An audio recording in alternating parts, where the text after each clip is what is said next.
Okay, you guys, I just wanted to make a little clip here about my progress. I'm looking really bad. It's like 11 o'clock at night, but I'm trying to finish this. This is the first time I did a sew-in in a while, but I just wanted to stop and show you guys my progress. I don't have my camera on a tripod, so forgive me if it's shaking, but I just wanted to stop and let you guys see how beautiful this hair is.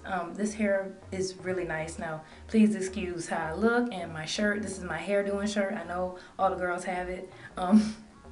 But this is just one bundle of 20 inches, and I doubled up the wefts, so I didn't sew it in just one single weft. I actually doubled the track up and then sewed it in.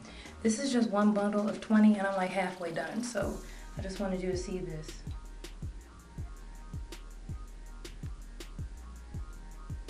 The hair is so gorgeous. It is, I love the wave.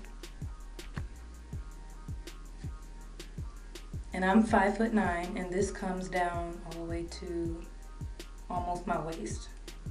Well, actually to my waist. So I just wanted to stop and show you guys. Here's the closure. I'm just sewing the hair around the closure, but I'm not done yet. Yeah, I have the little bow from the hair hold my closure hair to the side, so that's, I know it looks kind of weird, but I just wanted to stop and make this clip and show you guys my progress, and I will continue.